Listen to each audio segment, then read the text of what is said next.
Okay. Oops. Is this good? Can everybody see? The Okay. slides haven't come up yet, but it says that you're screen sharing. So Oh. Okay. Just let me know when you see it. It's all good. yeah. Okay, perfect. Okay. I'm gonna see if I could share this, but it's like view only so people can see. This one's the just so that you know, the environmental justice movements like workshop. Like that's what's on the screen, not the other presentation. I don't know if that was on purpose. Oh. I have just the workshop up, not the Yeah, like movements. the movements is I think what's screen sharing right now. Okay. You might have to try like the different tab. Yeah. Perfect. Oh, it worked? Oh. Yeah. I didn't think it would because I didn't do anything yet, but I just changed it. So now it's my whole screen. So, oops, let me go to the chat. Oh, well, only 4 people are in right now. So it would not make any sense. I'll send it anyways, and then we could just resend it when people join. Okay, perfect.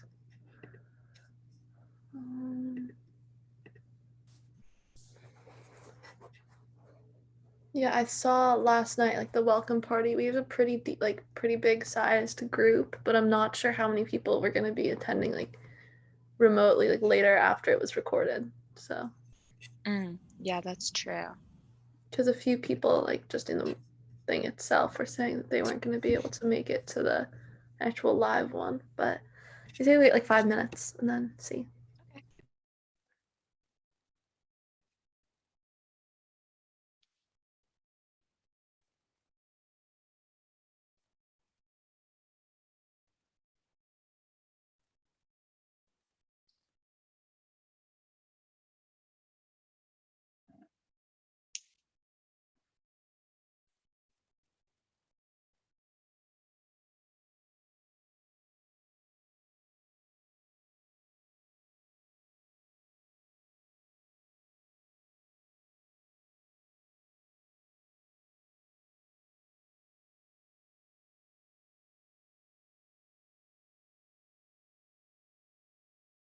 Hi guys, we're just giving it a couple of minutes for people to join and then we're gonna start.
Ali, it doesn't look like anybody else is joining, so do you want to get started? Sure. Okay. So I'll resend the link to the presentation in chat if anybody wants to follow along. And to get started, so we're the Environmental Justice Workshop. And just an intro for me, so my name's Ali. I go by she, her pronouns. I'm the North Jersey Regional Coordinator at NJSSC, and I'm a rising senior at Pope John High School. I'm Maya. I use she, her pronouns, and I'm the diversity and inclusion coordinator for NJSSC. I'm a rising senior and I go to Blair Academy. And so we're just going to ask you guys to write your name, your pronouns, and the school that you go to in chat so that we can kind of connect. And throughout the presentation, if you have any questions, just feel free to drop it in the chat and then we can get back to you just like immediately kind of in the presentation so it answers your question more accurately. And so while you guys put that in the chat, we're going to move on to our activity. So we're going to do a Kahoot, and it's just kind of like an intro to environmental inequity. So I believe I can just, is it classic mode? Yeah, right. Yeah, I think so. I think just continue as guest. Okay, okay. But I've never hosted a Kahoot game before, so this is going to be a new experience.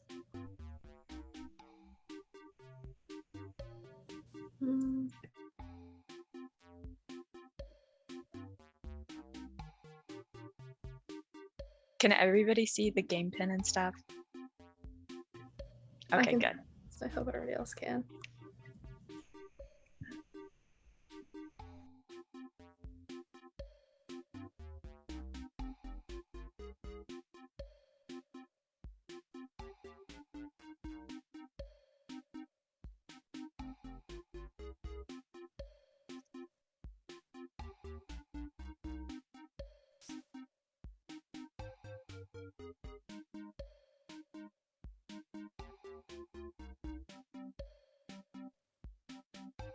Oh, James, you go to Petty. That's my rival school. That's so funny.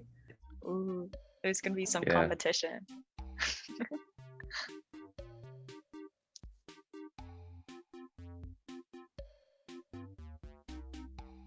Okay, we'll give it, I guess, like 2 more minutes for people to log on because I know that also people are filling out their like intros.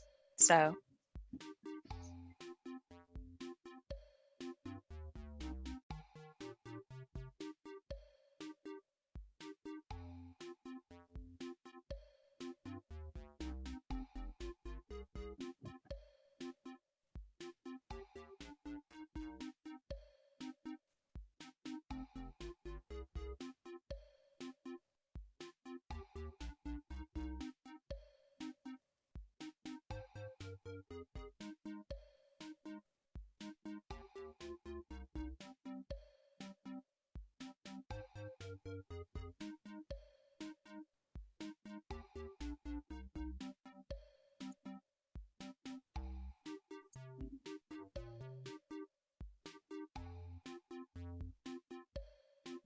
people are dropping. Are you guys okay? I see the Kahoot number going down. Yeah, I think we're waiting for I think 8 people are supposed to. Oh, there we go. This is Okay. 8 people, I think. But you We'll can start. join at any time. Yeah, we'll start it because you guys could, and it's not like it's we're keeping score or anything. There's no prize, so you guys can just join as you go.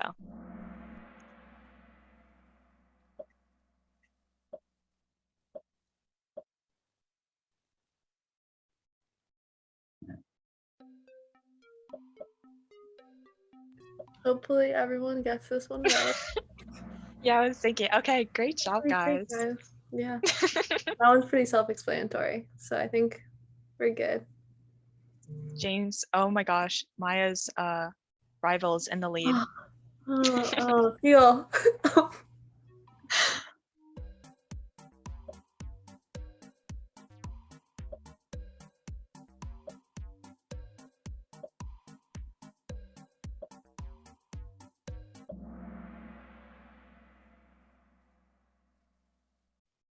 Okay, so just to explain this one, it's spreading environmental disadvantages equally amongst all people because there are a disproportionate amount of negative environmental instances in communities of color and for people of color, and that goes hand in hand with environmental racism.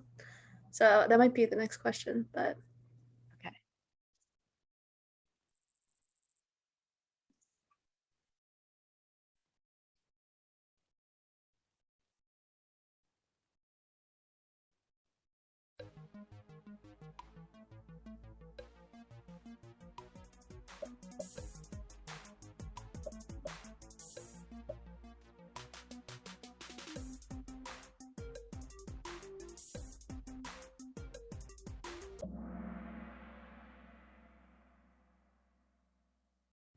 Allie, if you want to explain anything, you can, because my screen is frozen.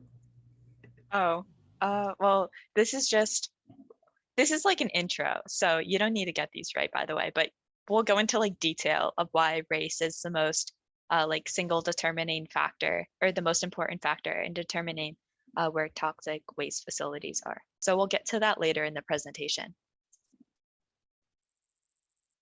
Nice job, guys.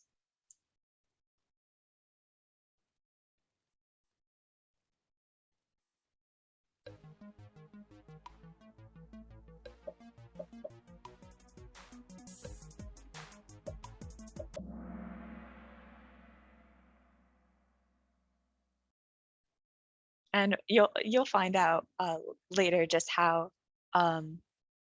just disproportionate it is.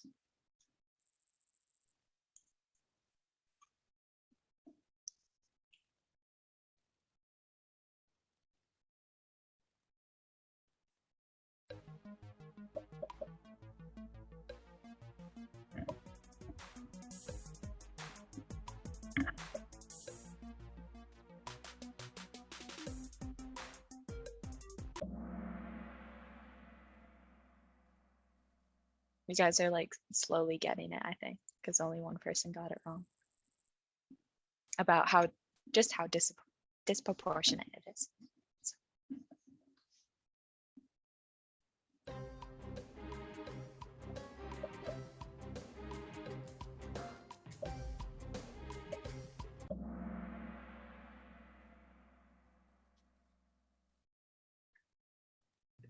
Mine's still frozen. So there's one of Really? them I know. Yeah, there's one of them that I know needs an explanation. So if you just want to like read what the question was, it might be this one. Okay. Oh, I just went past it, but Oh, I you're good. No, believe. I think it's later. Okay, that one didn't need it. Yeah, we're Okay. good. I'll read the rest of the questions. Okay, so what percentage of people who live within 3 miles of the most heavily polluting coal-fired power plants are Black?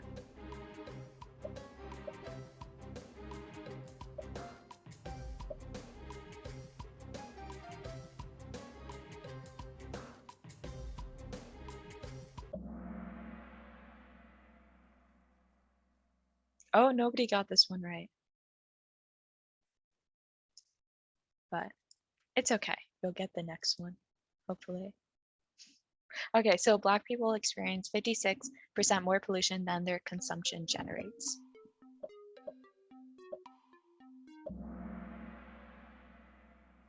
Great job, guys.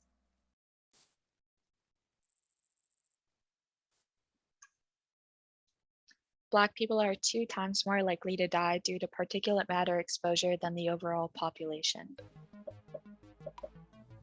This is the one with the explanation. Ooh. Okay, so it's actually 3 times more likely. This one's a bit of a curveball, but 3 times is like a huge number. Okay, so let's see the podium. Yay, great job, guys. Oh my gosh, it's all 6 out of 9. So you guys, it was like all determined based upon how fast you answered the question. Great results. Nice job, guys. And now we're gonna move on to the rest of the presentation. So this was kind of talked about in the Kahoot about like the definition of environmental inequity.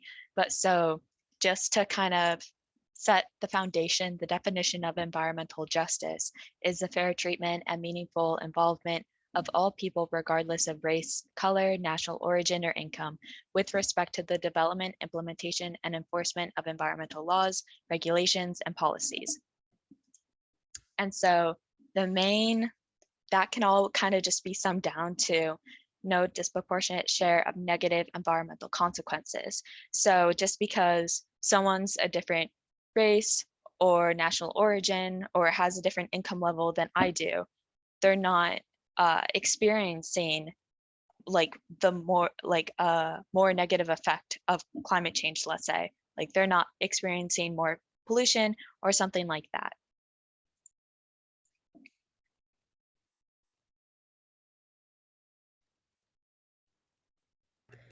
Okay, so going on to environmental racism. Environmental racism is any government industry that has a negative impact which disproportionately harms individuals, groups, or communities based on race or color, and that's from the Awakening Project. And for Indigenous groups, natural resource extraction leads to Indigenous people receiving no financial gain, but their ancestral lands are polluted. Corporations tend to take the path of least resistance, and it's usually easier for them to put these facilities in communities of color because there is less representation in government advocating for these communities, and that is a large part of what we are looking to change. Yeah, so most of you guys have probably heard of environmental injustice relating to income. That's at least what I've heard about it previously. So let's say somebody doesn't have the purchasing power to move out of an area that is polluted, but actually environmental racism and is the most like determining factor. And so these are some of the reasons why minorities are more impacted, because so they lack connections to decision makers on zoning boards or city councils. So this is relating to what Maya was saying about representation. So if they don't have representation on those decision-making boards of whether a hazardous waste facility should go here or there, those people are not going to be advocating for them, and they're not going to be looking out for their best interest. So that's leading to these facilities being put into those locations where it's primarily minority like of a population. And they may be unable to afford to hire lawyers. They may be unaware about health effects of pollution. And this is another thing with this can fit in with low income, because if a low income family is working many hours per day and they're not going to be really researching, is this pollution site going to be put into my house because they come home after working like a 10-hour shift, that's not going to be at the top of their priorities. And they also may struggle with English only documents if they're non-English speakers. So here are just some reports that kind of just prove that environmental racism exists. So the GAO study in 1983 determined by looking at 8 southeastern states that 75% of the hazardous waste landfills in those states were located in primarily poor African American and Latino communities, and they were located there despite the whole region only being 20% of Black population. And also the Toxic Waste and Race report in the United States in 1987 determined that race was the most important factor in locating toxic waste facilities, and they included income in their calculations, and they determined that this was a deliberate result of policies. So this was not only happening because of race, it was those policies were purposely being designed to impact the minority communities. And also another fact that came out of that report was that 50% of all Asian/Pacific Islanders and Native Americans lived in communities with uncontrolled toxic waste sites. And also another book, if you're interested in learning more, is Dumping in Dixie, Race, Class, and Environmental Quality. That was written by Dr. Bullard, and he's considered to be the father of environmental justice. So it's pretty cool if you guys are interested in that.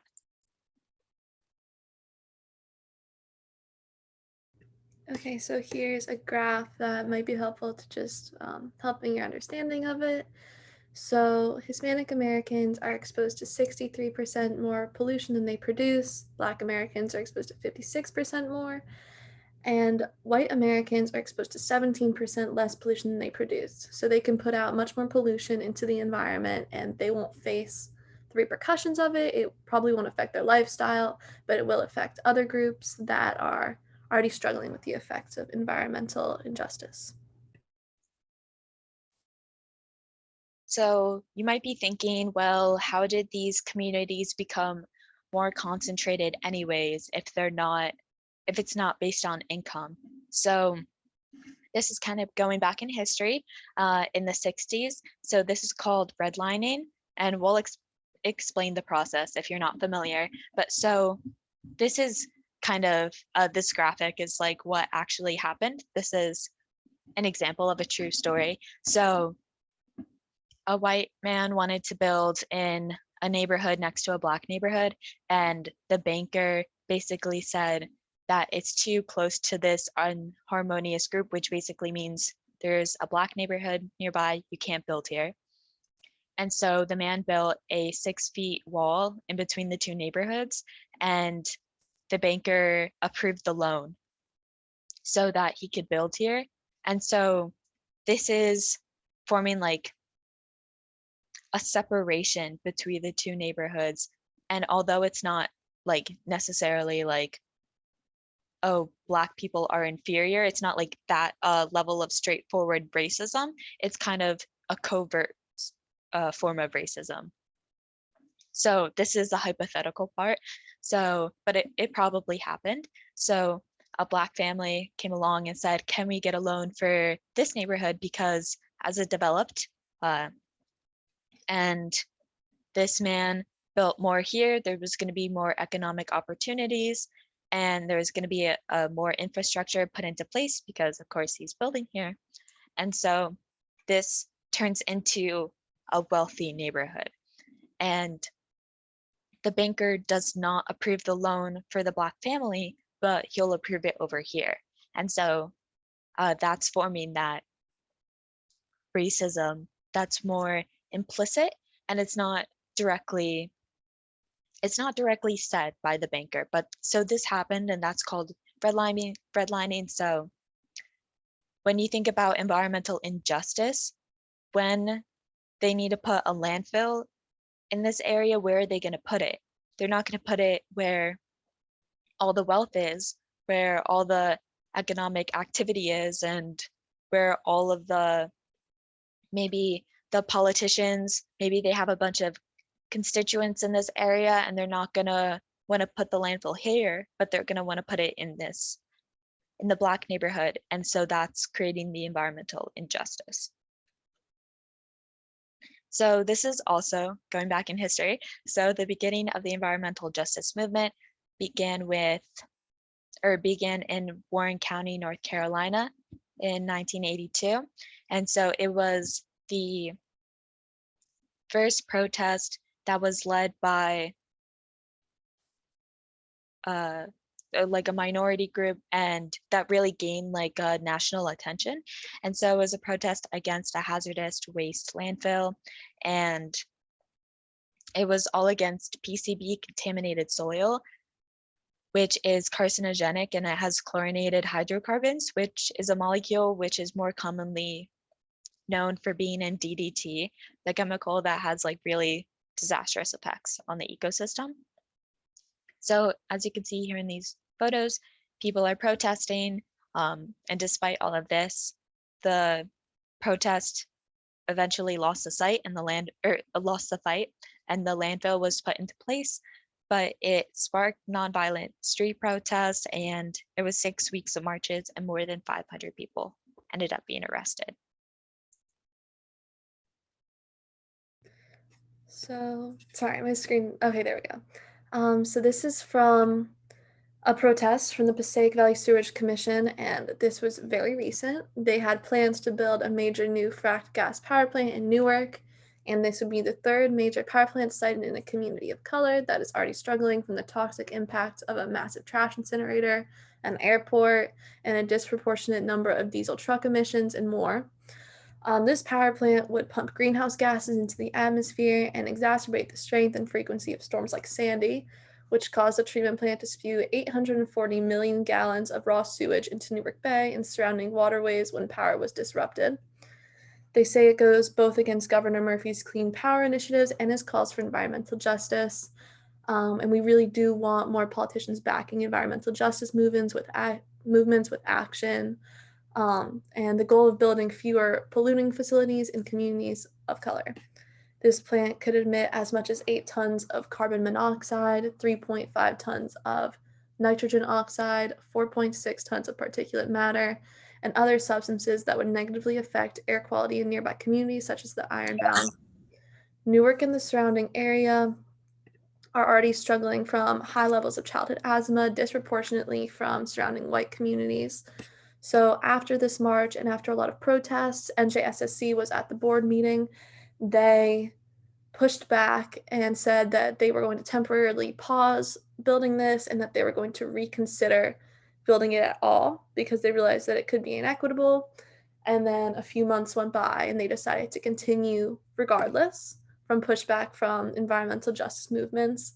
So this is just another instance, like Ali was bringing up before, where they considered the movements that are going on and they considered how it could affect people and they went ahead with their plans anyways, which just outlines how much support for movements like these and action and protest is really important and could be impactful if more people get involved. So here's another example. So this is where I live. I live in Sparta. And previously, we've been talking about environmental racism. And this is an example of something that's environmental injustice, but it's not racism. So Sparta is a primarily white town. And despite that, we have a Superfund site that is located right here. It's a little red on the Google map. But so basically in the 60s and the 90s, it was a facility that produced resins, plastics, paper coatings, and specialty polymers. And it was involved in the reclamation of spent solvents. So spent solvents are solvents that have already been used. So if you're reclamating it, it's like you're reusing it. So as you can see, that could be really, it poses a large risk if it ends up contaminating. And poor waste handling practices led to the contamination of soil and groundwater with volatile organic compounds, which mixed with carbons, it can cause like algae blooms and it just like messes up the food chain. So what I really wanted to stress is that this is still considered a Superfund site, although it is continuously having long-term like cleanups, but this is located right near like a park that's like really popular for little kids. And there's also like a high school right over there that's like 1.5 miles away. And also there's the Wallkill River. I'm trying to find it on the map. I believe it runs right here, the Wallkill River. And so that can be really disastrous if it leaks there, because it is being worked to be preserved. And I just kind of wanted to share this tool. So this was made by the EPA, and this can also help you with the assignment that will be later on. So you can adjust for different proximities and to pollution. So like with Superfund sites, as you can see, New Jersey has a lot of Superfund sites. So this is proximity to a Superfund site. So later I'm going to talk about, it might be the next slide actually, about Ringwood. And as you can see, it's really red. So it's really close to a Superfund site. And that's because I'm going to be talking about the Superfund site in the next slide. But also with Sparta, which is like over here, it's also really dark colors. Here it is. The Superfund site is right over here. And as you can see, it's really close. And here's like another elementary school, and it's also in the worst zone for proximity to a Superfund site. So that's just another tool that you can use if you're determining Superfund sites near you. And there's also, of course, a lot of other pollution and sources that you can look into, like lead paint and stuff like that. And there's also socioeconomic indicators. So as I said, like Sparta is a primarily white town. So this is people of color in the area. And as you can see, it's like the lightest color possible. So this is obviously a case of not environmental racism. So moving on to what I was just talking about with Ringwood. So basically, between 1965 and 1974, the Ford Motor Company, you know, the company that creates a bunch of cars, dumped hundreds of thousands of gallons of paint, sludge, solvents, and other waste into the mines scattered through the Turtle Clan's homeland. So Turtle Clan is a Native American group that's a part of the Lenape like tribe. And basically the gallons of waste contained arsenic, lead, benzene, and 1,4-dioxane.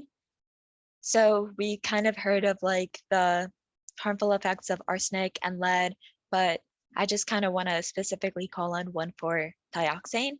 So you might more commonly know it as a component of Agent Orange. And so Agent Orange was a chemical that was dumped in Vietnam, and it had really harmful effects on the people living there. And it was supposed to kill forests, but it ended up killing lots or having very harmful effects by like birth disorders and things like that. So here's a picture of an orphanage in Vietnam of people who were affected by Agent Orange.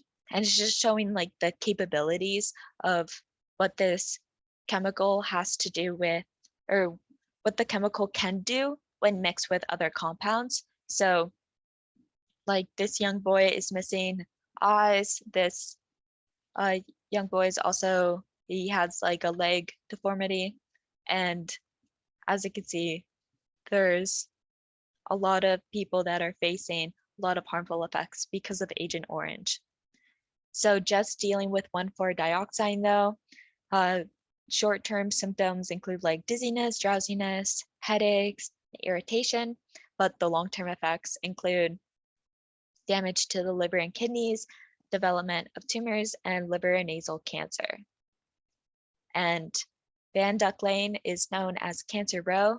So because every household on it has been touched by cancer in some way, researchers identified elevated levels of asthma, allergies, arthritis, heart disease, and high blood pressure in people who reported multiple exposures to this Superfund site in Ringwood. And the levels increased when the survey was limited to Native Americans, and they were 13.84 times more likely to face exposure than non-Native Ringwood residents. So that's just showing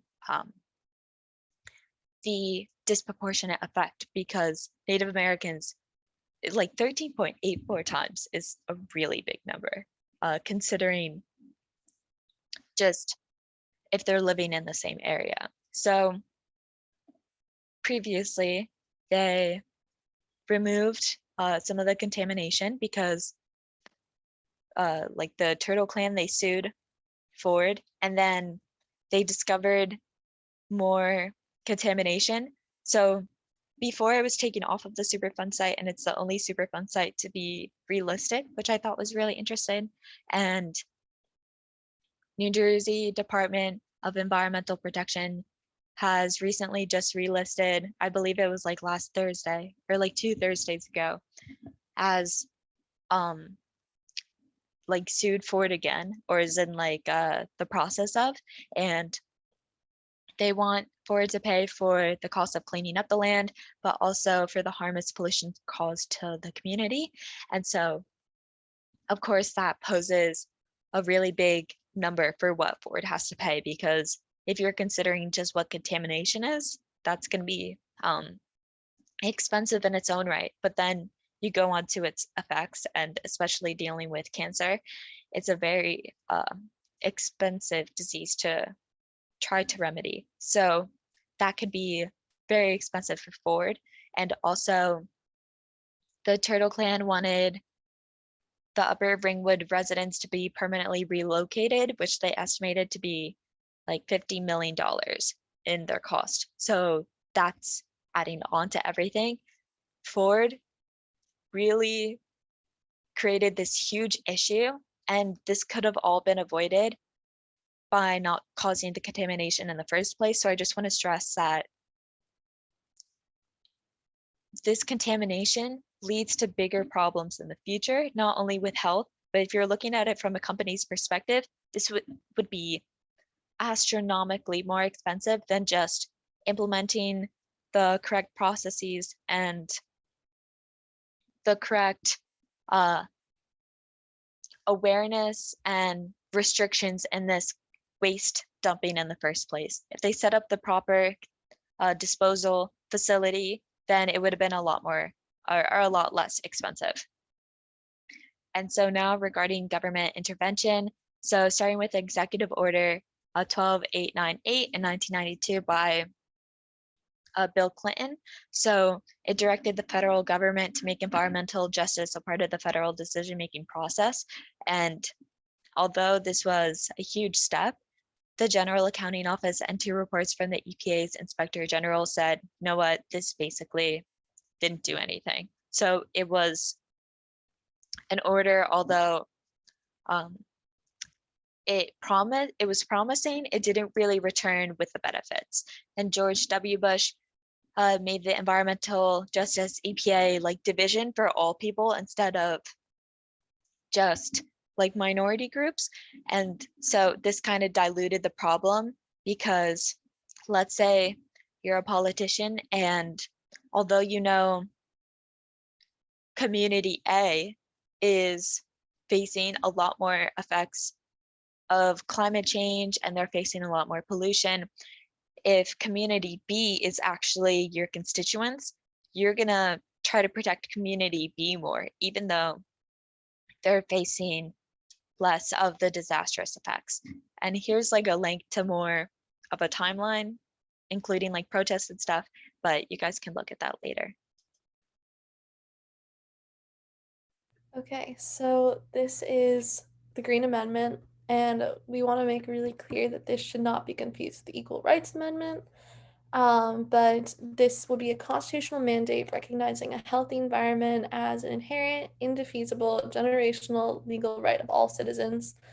It's an invaluable tool for communities facing disproportionate environmental burdens, and it'd be a backstop for community, public, government, and even business interests to provide a check on government authority that overreaches and fails to protect environmental rights.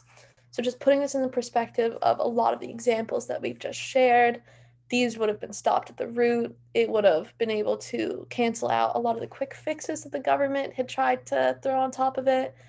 And it would help generationally. It wouldn't just help in the moment. So this could ensure that communities of color and people more impacted by environmental racism and environmental injustice would have a constitutional reason to prove a lot of injustices as unconstitutional and infringing upon their rights, which would create a healthier environment and create some equity in being able to live in a healthy environment.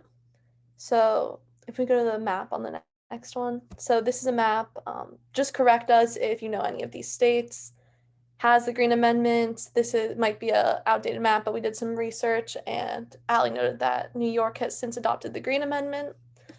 But as you can see, not a lot of states have adopted the Green Amendment, and it hasn't really been introduced in the majority.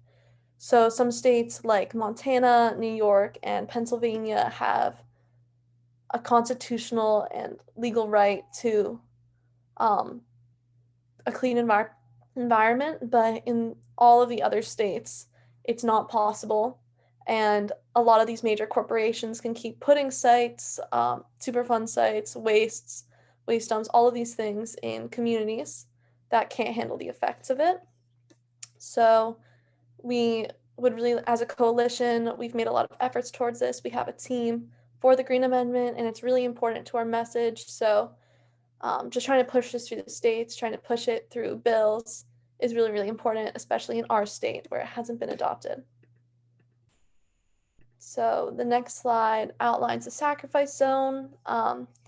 We've had a lot of contact with the producer of this, Kat McGrath, and it outlines environmental racism on the Ironbound and how it has become some sort of sacrifice zone for just the lives of the people there and putting environmental factors there that can't be handled. So we're going to show the trailer, and we're probably going to be holding a screening of this as a coalition soon. So we recommend that you come to that and stay updated on that.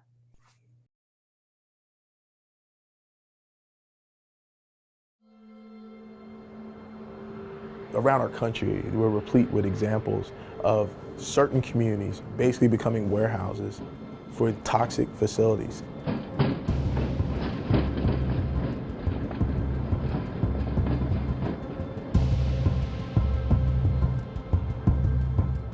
Most of the industrial legacy for the city of Newark lies in the Ironbound.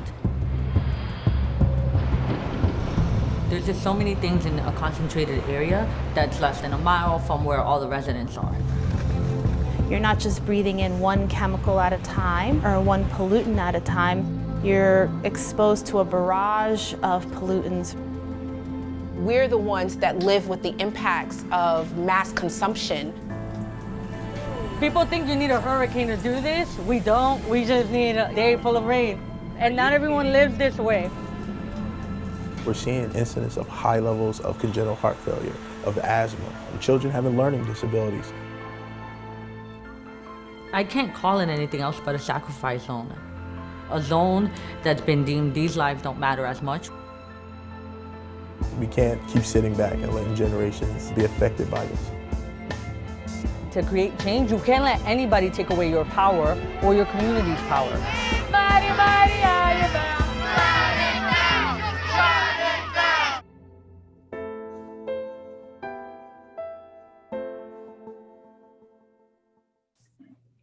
Okay, so that is the sacrifice zone. We'll probably be watching it as a coalition sometime soon, but I think it just outlines how important action is and how powerful it can be. And the more action, the better. So it is all of this like education, it's impactful, but it's the more impactful if you actually implement it. So we just wanted to introduce some resources on the next slide. If you want to learn more, we keep having opportunities through the coalition to get more involved, but here are some articles and some books. You all have the slideshow link, so you can access the links through that. But we really recommend continuing to educate yourself as we do and trying to be proactive in efforts. So here's the assignment for the workshop. So we want you guys to find an example of environmental injustice in your town or local area. And it's optional, but really suggested to find a corresponding movement associated with the environmental injustice that you find.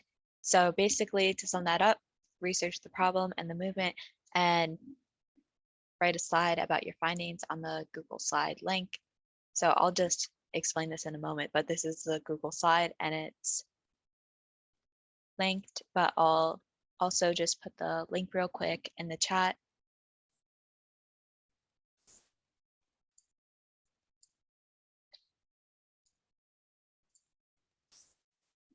So basically, to sum it up, describe the problem, reference the movement and how to get involved, and make sure to include photos. And so here's just a link for the environmental justice like screening mapping tool.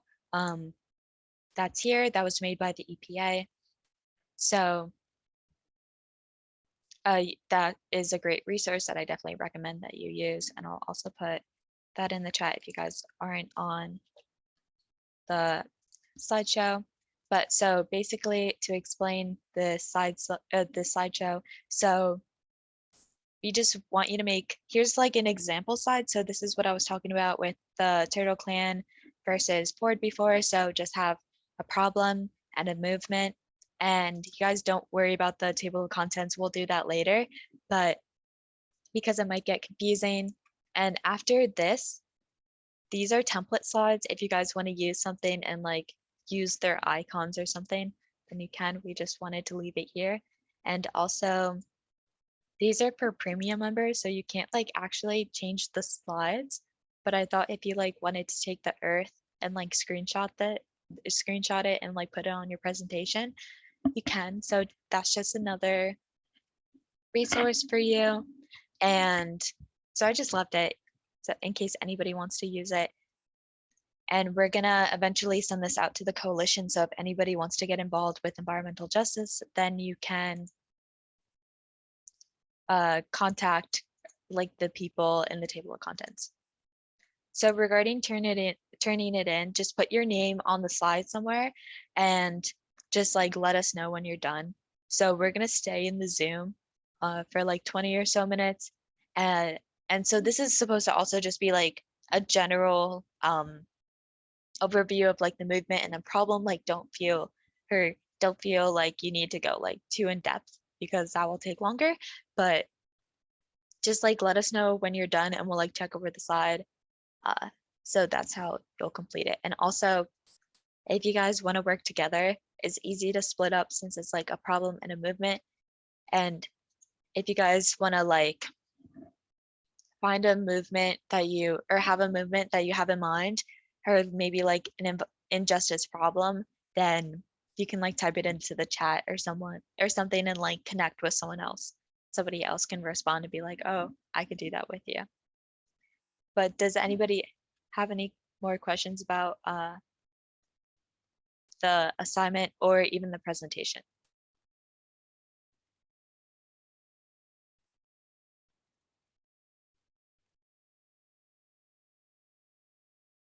No?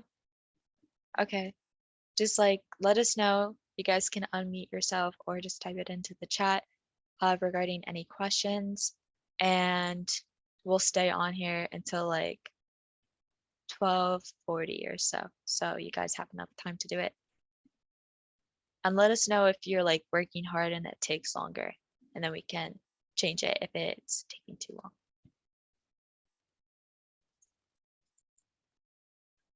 Here's the works cited, by the way, but it's on the slide, so you guys got it.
Yeah, Maria, sorry for not saying this before, but yeah, you can add a slide to just the slideshow and let us know if you need any help with doing that.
Okay, so when you're done, I put a Jamboard in the chat. Joanna just want us to add a slide, and then it's slide 3. It says Environmental Justice Workshop, and just add your greatest takeaway to it in a sticky note. You can add your name, just to kind of have a compilation of all the workshops and what people learned for the Student Reps program.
Maya and Juliana, for the student reps, they're still doing a project at the end, right?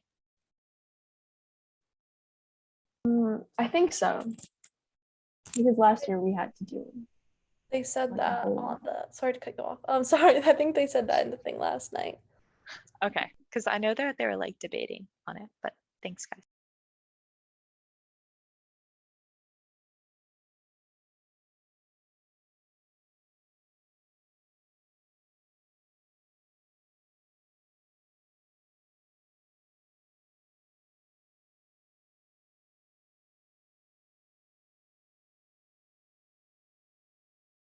Juliana, since you said you did it, do we have to like do anything for that project, or is it just like the people taking the workshops? I think it's just the people doing the workshops and then they send it into the NJCC email. They like email it to Joanna and the executive board. Okay, cool. Thank you.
I missed like the student reps like intro last night, and I'm looking at the Jamboard that you guys did, and like all of the little like fun facts about people are so interesting. Like I didn't even know that you could surf, Maya. Yeah, I used to actually compete. But no, it was such a fun thing last night. Like we just all like added cute little fun facts and then we like you're like, oh, we're all friends now. Where do you even surf? Like on the New Jersey shore? Yeah, I live in Long Beach Island? Yeah. I Yeah, live yeah. in Harvey Cedars in the summer, so Are you there right now? I am. Oh my goodness. Yeah, so surf hasn't been great lately, but yeah, I've just done it my whole life. So, That's so fun. what's a fun fact about you? Oh my gosh, I don't know. You put me on the spot. You guys could have thought of this yesterday. Uh, but like I'll think of that later. But like these are so interesting. Somebody's ambidextrous. Somebody has like I think mine last year was that I have a lot of house plants. So whoever Gus is, I don't think he's in, but like He's in the agricultural like sustainability one. I actually had 9 plants in my dorm room this year and none of them worked out great. But it was like they were good for like 6 months. I just left them there over winter break. that's For who just put it in the chat, maybe you could do somewhere around your town. Is there like a just like a surrounding community or maybe in your county, just somewhere nearby, or just an instance that you find interesting in New Jersey? yeah, and let us know if you still need help finding one.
Yeah, so like if you have a specific um this is referring to riot.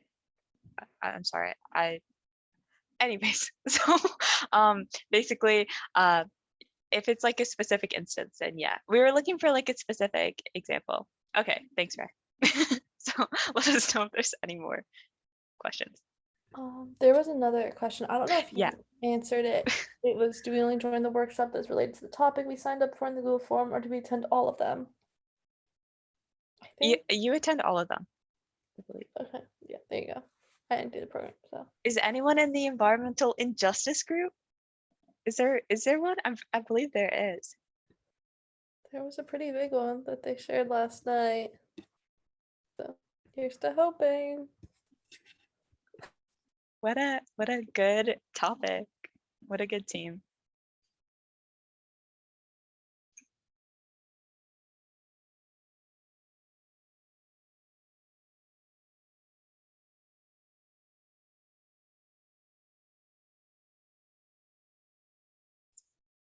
Okay, so we don't see any slides, so I was just wondering if there's an update that you guys have regarding the assignment. Are you guys like having any difficulties?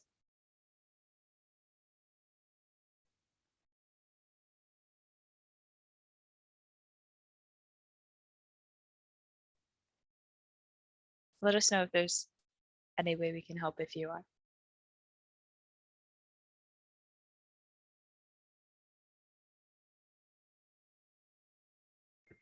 Loving the first update on the Jamboard. It was anonymous, but it was one of their main takeaways from this was that they should be mindful of the privilege they have as a white woman and use their status to uplift people of color's voices and advocate for minority communities. Super important. Privilege is such a huge part of it. And I love the action part of that. So props to whoever said that. That's great.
Also, just letting everyone know there's 5 minutes left on the timer that we set for 20 minutes. You can take longer than that, but that's just the amount of time that we're fitting into this workshop.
I'm sorry, I have another question.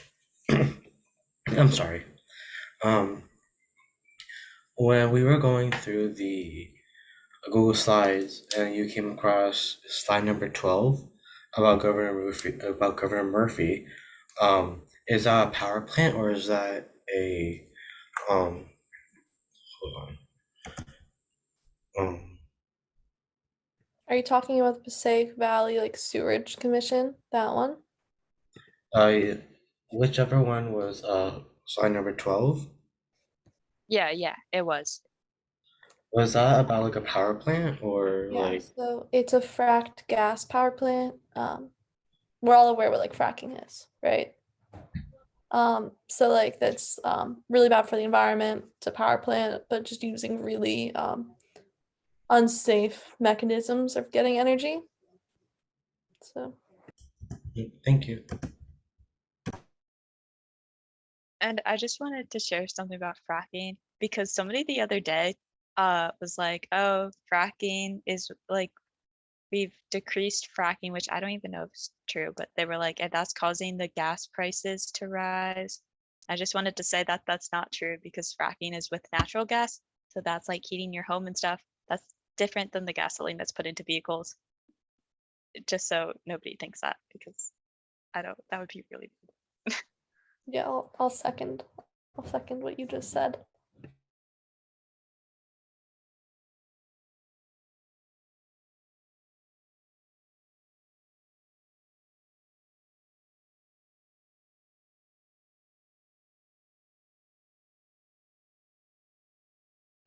Also, the timer just went off. I'm just gonna check the progress on the movement slide. Are people working together? Because we only have 3 right now. I understand people are still doing research. But also, if you can put your names in either the speaker notes or on the slide, that would be great. Just to identify who did what. Yeah, and although we're done with like the 20-minute timer, because that's how long we didn't do the project ourselves. Like what I'm trying to say is we're not in your shoes, so we don't really know how long it will take you. But there is 20 minutes left. Or there are 20 minutes left, sorry, until the one. So that's when the workshop was kind of the time block of when it could end. So if you guys, this would be a great opportunity to work on it longer, just past the designated time that we gave you guys, because hopefully you guys time blocked that time off as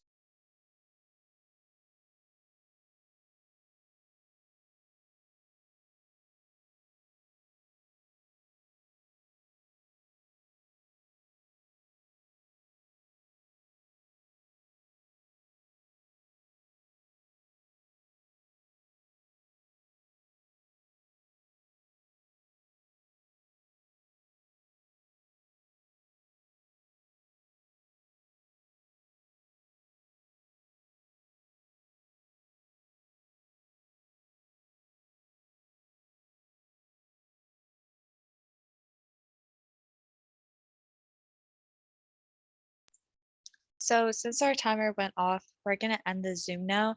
But before that, we kind of just want to make sure that everybody has the links that we have given previously. So does everybody have the links like to the presentation so that they can work on it even after the Zoom ends? Okay, great. And also, Maya, let's just put our emails on the assignment slide. So if anybody has any further questions, I don't know if it's somewhere else throughout the presentation, they could also email us, or if they're on the Slack channel, you can also just find us on there. Which And slide even, do you want to put it in? Ali, sorry to interrupt you. oh, it's no problem. Put it in the first one and on the assignment like page. You know what I mean? Yeah, gotcha. Okay, because I just put it there or put mine there, so you should be able to find it. But you can also message us on Slack or on the Student Reps 22 channel on Slack. So you could also like drop a question there if you want, or private message us. whatever you guys are more comfortable with. So does anybody have any questions, comments, concerns? Okay, great. So thank you guys for coming, and we hope that you guys have a great day. Bye, guys. Bye. Great day.